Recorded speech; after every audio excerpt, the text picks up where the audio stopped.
Kalau daerah-daerah sudah berteriak, bayangkan 95%, totalnya 490 daerah sudah mulai teriak geram, kesulitan membayar gaji pegawainya, memenuhi kebutuhan dasar rakyatnya. Apa yang terjadi? Mudah-mudahan ini menjadi masukan pada pemerintah untuk berani mengkoreksi, mengevaluasi diri, tidak serta-merta jumawa bahwa pemerintah itu seperti pangreh projo, penguasa yang tidak bisa dikritik dan anti atau tabu untuk mendapatkan masukan dari rakyatnya, yang jelas-jelas rakyat yang membayar pajak. Kita tunggu saja perkembangannya seperti apa. Kita berharap pemerintah segera melakukan langkah-langkah konkret untuk membantu daerah-daerah yang kesulitan dalam membayar gaji ASN, P3K honorer maupun membiayai pelayanan dasar di masyarakat langsung di berbagai kota. Ada 490 kabupaten kota. Ini 90% dari luas wilayah di Indonesia.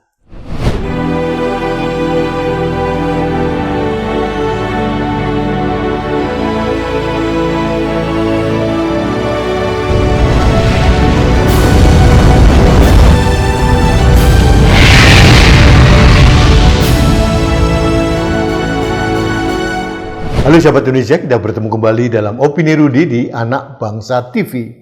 Sahabat Indonesia, hari ini tanggal 3 Agustus 2026.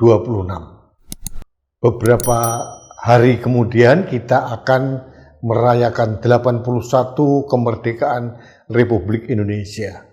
Kita harusnya berbunga-bunga. Kita sudah merdeka selama 81 tahun. Pertanyaan yang paling mendasar, apakah sebagai rakyat kita sudah merdeka, merasa merdeka, nyaman, feel free di negara kita sendiri? Ini yang menjadi pertanyaan publik pada saat kita melihat ada berita-berita yang sangat-sangat mengenaskan. Contohnya disampaikan oleh Menteri Keuangan Purbaya Yudisadewa bahwa ada 490 pemerintah daerah kabupaten kota di Indonesia saat ini sedang kesulitan untuk membayar ASN maupun untuk membiayai pelayanan dasar lainnya. Bayangkan 490 kabupaten kota. Di Indonesia kalau tidak salah sekarang ini ada 514 kabupaten kota di seluruh Indonesia. Kalau 490 yang mengalami kesulitan membayar gaji ASN maupun membiayai pelayanan dasar kepada rakyat, artinya ada 95% dari kabupaten kota kita yang sedang megap-megap kesulitan keuangan. Nah, kesulitan fiskal yang dialami oleh Pemda ini ada apa? Biangnya ada apa?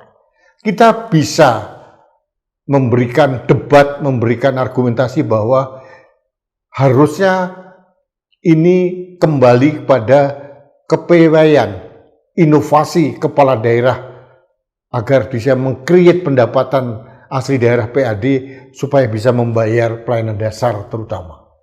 Tapi kita juga harus tahu, dalam kenyataannya selama 2 tahun pemerintahan Presiden Prabowo terjadi efisiensi, pengurangan transfer ke daerah.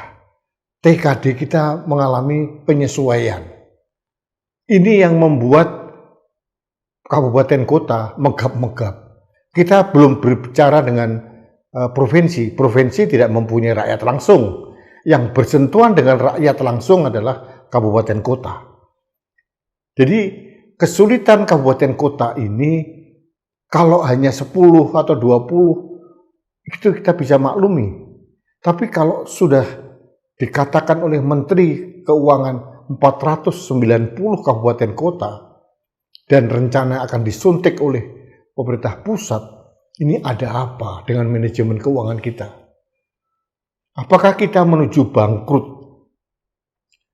Di sisi lain, kita melihat ada gerakan efisiensi yang dicanangkan oleh Presiden Prabowo. Tapi di sisi yang lain juga kita bisa melihat dana dari APBN itu bisa dihambur-hamburkan begitu rupa. Contohnya MBG, sekian ratus triliun. Awalnya 335 triliun, kemudian dipotong menjadi 268 triliun. Sekarang tidak lagi tahu berapa lagi yang akan dialokasikan, dan itu diambil sebagian besar dari dana pendidikan. Meskipun sudah ada putusan MK, tapi masih berlaku tahun 2028. Artinya tahun 2026, 2027 pemerintah masih bisa mengambil dana MBG dari alokasi anggaran pendidikan kita. Dan yang membuat kita miris, dana itu dikorupsi besar-besaran dan tidak efektif. Tidak efektif dana itu dibuang sebegitu besarnya untuk memberikan makan yang tidak tepat sasaran. Kemudian ada lagi Koperasi Desa Merah Putih, mengambil dana yang luar biasa besar.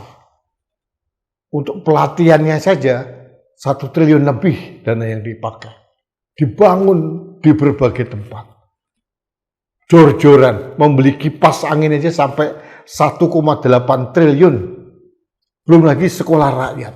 Belum lagi pemerintah membuat kebijakan Universitas Republik Indonesia, macam-macam kebijakan yang kita tidak tahu ujung pangkalnya kemana. Dan ini pemborosan semua. Di sisi lain kita melihat dana-dana itu diambil dari pemotongan transfer ke daerah. Ini yang membuat daerah megap-megap. Jadi kita mau bicara apa? DPR pun hanya 1-2 yang berbicara, meneriakkan ini, tapi seolah-olah hilang ditelan realitas. Mereka tidak punya kekuatan apa-apa. Teman-teman anggota DPR dari fraksi PDI Perjuangan banyak berteriak tentang hal ini, tapi kan hampir tenggelam. Karena mayoritas anggota DPR masuk dalam koalisi pemerintah. Semua kebijakan pemerintah diamini. Banyak bupati, wali kota curhat ke DPR, tapi juga tidak ada realisasinya sampai sekarang. Mereka mengeluh tentang pemotongan transfer ke daerah. Sahabat Indonesia, negara ini bukan hanya di Jakarta, bukan hanya presiden dan kabinetnya, tapi bertumpu pada kegiatan masyarakat di titik yang paling rendah, yaitu di kabupaten kota. Denyut nadi masyarakat ada di situ. Kalau pelayanan dasar kepada mereka terabaikan, kalau nanti ASN di daerah-daerah tidak terbayarkan, karena ego dari pemerintah pusat memotong dana ke daerah, dan kenyataannya dana itu dihambur-hamburkan, pemborosan yang gila-gilaan dan dikorupsi dengan brutal, wajar rakyat di daerah marah. Wajar bupati dan wali kota teriak, marah, geram, meskipun mereka tidak berani berteriak secara kencang. Tapi ini kenyataan. Negara kita pun secara ekonomi juga sedang tidak baik-baik saja. Bayangkan, saya membaca artikel dari Belanda yang mengatakan apakah Indonesia menuju negara bangkrut. Ini kan analisis dari pengamat ekonomi di internasional. Kita sudah disorot oleh dunia. Kita lihat sekarang. Kemarin saya membuat opini, banyak mal-mal di Jakarta atau perkantoran-perkantoran, gedung-gedung dipagari. Itu sinyal apa? Sinyal bahwa mereka merasa tidak nyaman dan aman menghadapi bulan Agustus ini. Ketidakpastian tentang keamanan ini yang membuat mereka was-was untuk memproteksi propertinya mereka, asetnya mereka. Kalau mereka dipaksa untuk dibongkar pagarnya, pertanyaannya apakah pemerintah, termasuk pemerintah daerah ibu kota Jakarta, bisa menjamin keamanan mereka? Kondisi ekonomi kita sedang sulit. Kita melihat tiba-tiba Gubernur BI mengundurkan diri. Entah karena apa, mundur atau dimundurkan atau dipaksa mundur, kita belum tahu. Tapi kalau mengacu pada pimpinan OJK yang dulu, ya ada drama-drama di balik layar bahwa itu dipaksa mundur. Akhirnya yang terjadi, kita membaca setiap hari di media-media banyak investor lari ke luar negeri, banyak orang kaya menyimpan uang di luar negeri karena ketidakpastian hukum dan ketidakpastian kebijakan pemerintah. Dan ini juga berdampak pada masyarakat. Bukan hanya pelayanan dasar pada masyarakat, tapi yang mengenaskan juga pelayanan tenaga kesehatan. Ada beberapa daerah yang tidak mampu membayar tenaga kesehatan atau nakes. Miris sekali ini. Kita kadang-kadang berimajinasi. Kalau misalkan tidak perlu ada Koperasi Desa Merah Putih, tidak perlu ada MBG, lalu iuran BPJS digratiskan, itu akan menuai puji-pujian yang luar biasa dari masyarakat. Karena biaya kesehatan itu mahal. Masyarakat merasa nyaman dan aman karena biaya kesehatan ditanggung oleh negara. Dan itu seharusnya adalah kewajiban dari negara.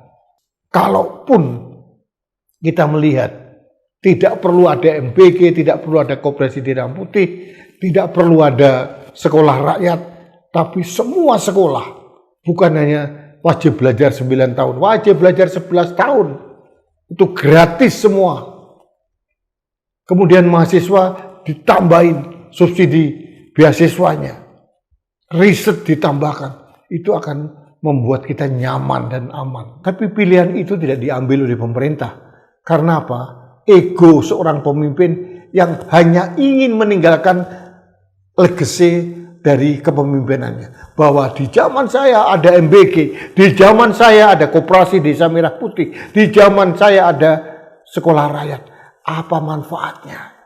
Dan yang terakhir saya ingin sampaikan, saya sebagai rakyat, sebagai pembayar pajak, marah gitu. Mengapa sampai detik ini pembangunan IKN, Ibu Kota Negara, terus dilanjutkan? Kepala otorita IKN terus memamerkan, oh layanan privat sudah siap, lagi membangun gedung MK, lagi membangun gedung parlemen. Buat apa membangun sesuatu yang belum tentu nanti ditempati? Ini kan mubazir gitu, menghambur-hamburkan dana rakyat. Saya punya keyakinan Presiden Prabowo minimal dalam kepemimpinannya tidak akan pindah ke IKN. Terlalu kompleks kalau kita harus pindah ibu kota negara. Jadi pertanyaan saya, buat apa kita hambur-hamburkan uang untuk membangun IKN yang belum tentu 3 tahun, 4 tahun, atau 5 tahun kemudian kita pakai. Akan mangkrak. Kita hanya setiap tahun digerogoti dengan biaya perawatan yang ratusan miliar. Semuanya uang rakyat. Kalau semua itu bisa dihemat, kemudian dikembalikan ke daerah sebagai hak daerah, saya yakin pelayanan dasar daerah akan meningkat. Dan ASN maupun petugas honorer P3K di daerah akan terjamin kesejahteraannya. Tidak seperti sekarang ini. Ini kegundahan saya melihat tata kelola pemerintahan yang semau gue, negara suka-suka. Semua kebijakan dibuat tanpa kajian akademis, tanpa ada partisipasi publik yang memadai, semua ujuk-ujuk tiba akal. Ini yang mengeluhkan dan itu semua membutuhkan biaya yang besar. Belum lagi kita harus membiayai, menafkahi para menteri kepala badan yang jumlahnya 110 lebih. Kita harus membayar mereka, menafkahi mereka.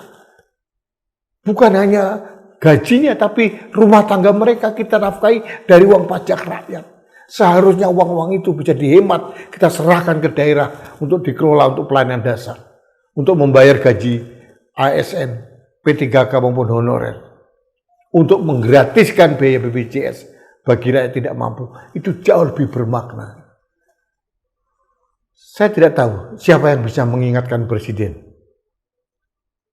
Karena saya melihat para menteri tidak ada yang berani mengkoreksi atau membantah semua kebijakan Presiden. Semuanya yes man. Semuanya asal Bapak senang.